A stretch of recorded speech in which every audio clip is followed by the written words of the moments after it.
mean, you couldn't write it. There's no getting around it. If Everton have aspirations to get into Europe, we need to win.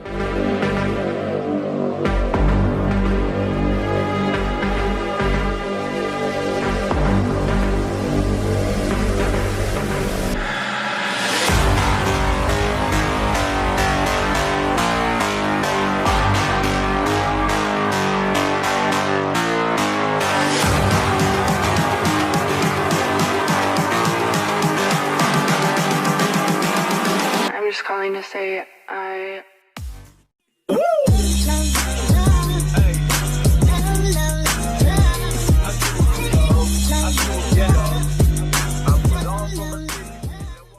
What's going on, everyone? It's Mike back again, and this is your Everton v Manchester United match preview, 12:30 kickoff on Saturday. And I quite enjoy these games if you win, because you have a great weekend then. You sort of set up, and it's not bad. I sort of had a winning feeling after that goal didn't go in from Henderson, because that was a 12:30 kickoff, and it didn't wreck the weekend, which it's always got the potential to. We play up against a Manchester United side that, quite honestly,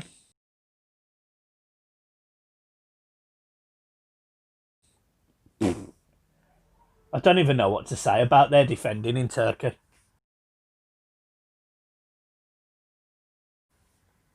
Who does it that their entire back four is in the opposition's box, leaving Demba Ba onside because he's in the Manchester United half? Who the hell does that?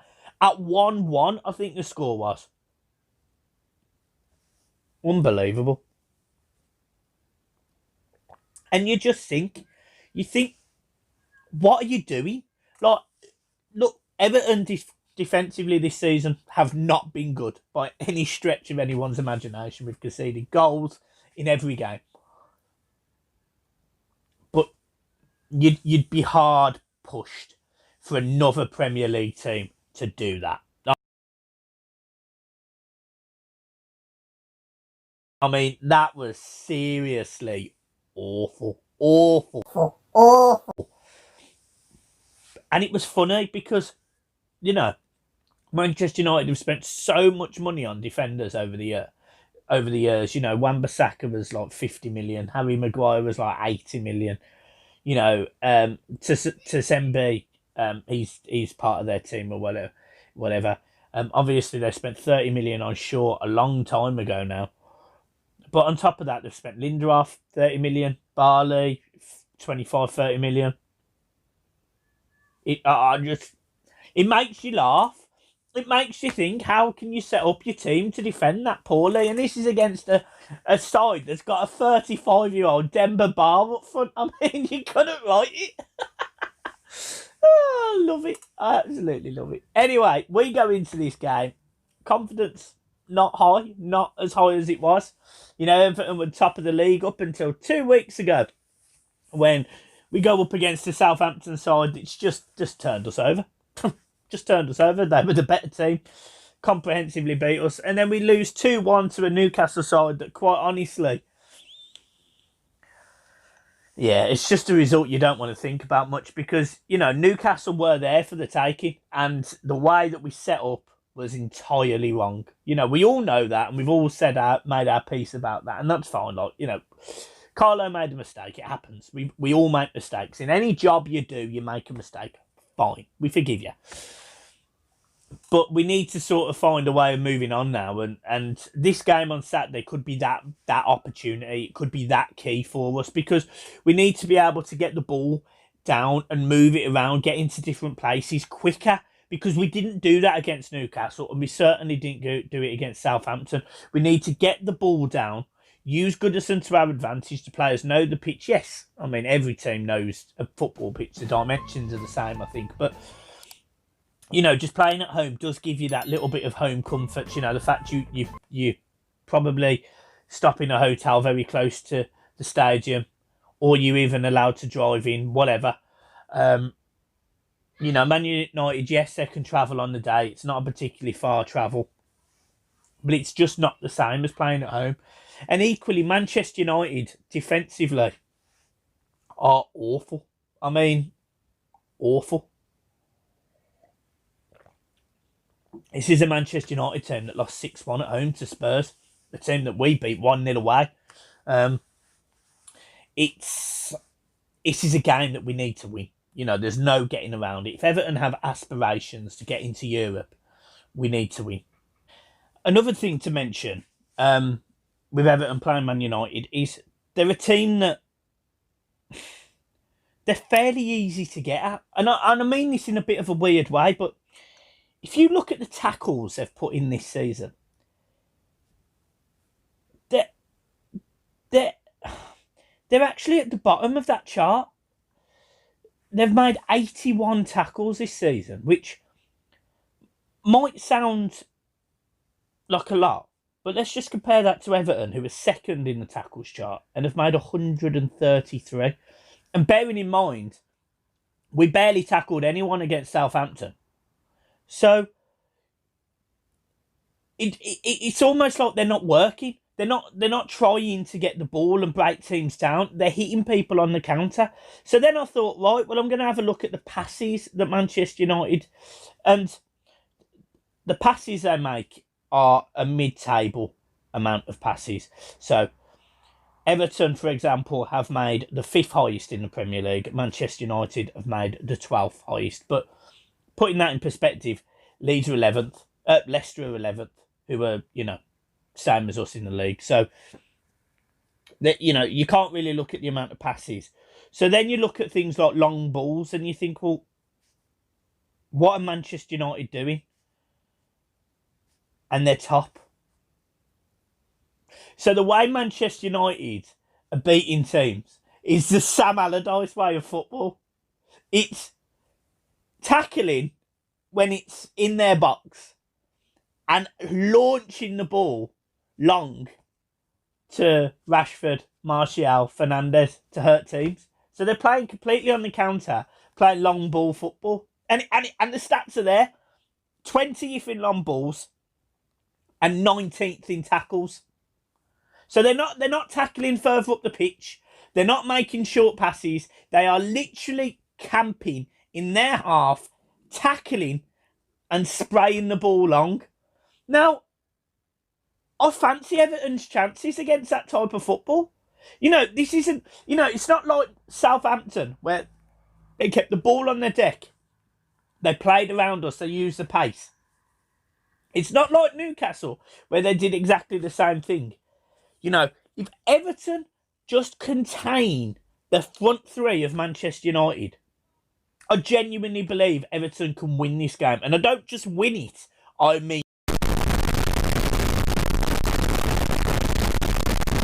win it. I mean absolutely destroy United, because there's some very, very, very interesting stats. Very interesting stats. You know, goals, for example, they're 14th in the league for goals. This is Manchester United. They're just in a mess, you know, and this in my mind would be Ollie's last game. Pochettino has said he wants a new job. It makes complete sense to go for the Man United job. You know, he was linked with, I think it was Zenit St. Petersburg, which I thought was mad.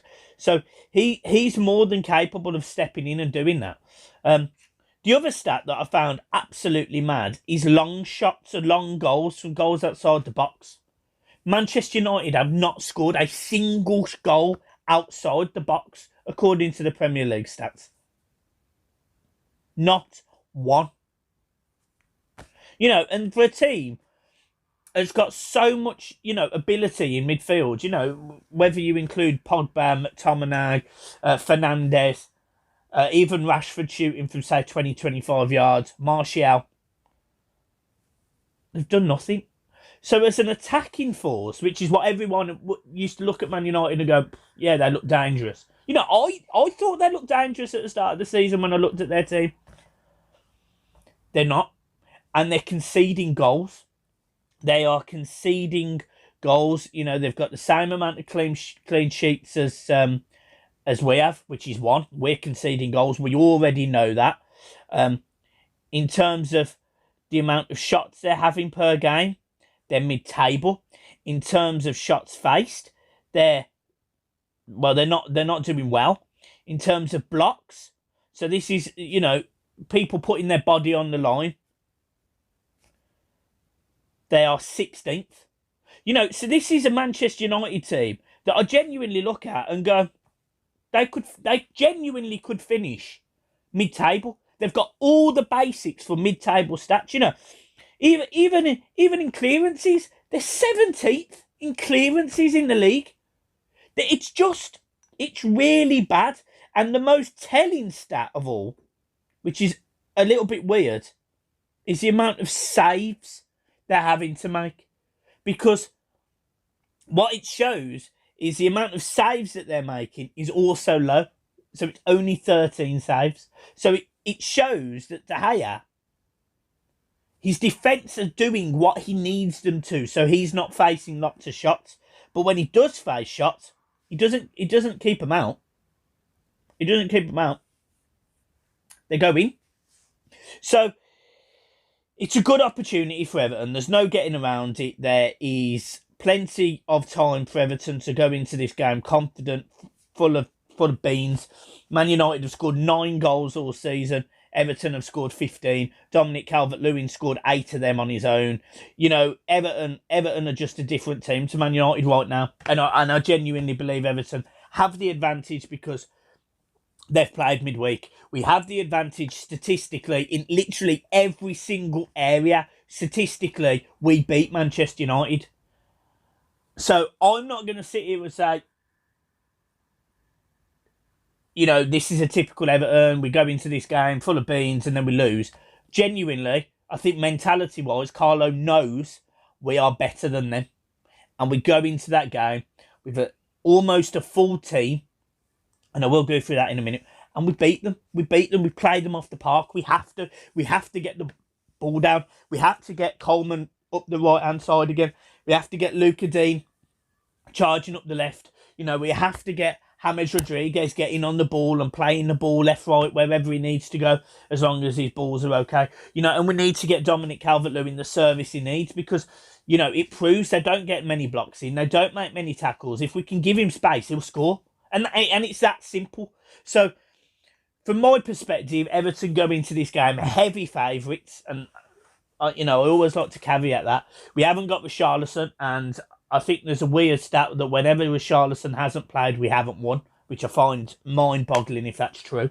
So, for me, I think Everton win this game comfortably. I'm going to say 4-2. I think Everton beat Man United 4-2. We concede goals. I mean, we do anyway. But as soon as we go 1-0 up, the first goal in this game is so key. If Everton go 1-0 up, Man United have to come at us. They have to come at us. And if they open up, they'll get swept. They'll get swept aside. So, yeah, Everton win this game 4-2. Everton team, Pickford in goal, because apparently he's going to play. But Olsen did nothing wrong last week. I just want to make that. I'd have no problem starting Olsen. Luca Dean comes back in from his suspension. Mina and Keane in the centre-back. I really hope Holgate comes back. And just for the pace aspect, I wouldn't mind dropping Mina and playing Godfrey in the middle, just because he's quicker. I trust he'd do a better job at centre-back than he would at right-back. So I'd have no problem Mina being dropped and Godfrey coming in. On the right, I'll go Seamus Coleman as long as everything's okay. Midfield, I'll go Allen, Decore, and this is a really difficult one because Gomez and Sigurdsson, neither of them have done anything to make me think you deserve to start. Neither of them. But one of them's probably got to start in that role, unless you're going to start Delph. So, for me, I'll go Delph. I actually go Delph, Decore, and Allen. And then the front three, I'll go Anthony Gordon, who thoroughly deserves to start. I'll go James Rodriguez, and I'll go Dominic Calvert-Lewin. So, guys, that's my team. That's the team that beats Man United. And Man United, as I said, they'll come into this game full of negatives. They've just been beaten by a team in Turkey that no one's heard of. Demba Ba at 35 has just scored. Ole Gunnar Solskjaer is literally on his tightrope. I hope you liked the little preview of that I did. It's going to be a cracker. It's going to be an absolute cracker. Anyway, I'm going to leave it there, guys. Have a fantastic Thursday night. I am live at 6:30 on one of the Man United fan channels, so I will keep you posted. I will put a picture on my story on here so you can see and come over and watch him. Obviously, subscribe to him. First time I've been on his show, and on Friday I'm also on another Man United channel. So there you go, getting around, guys. See you soon. Absolutely love you, and I'll leave you this one. Up the Toffees.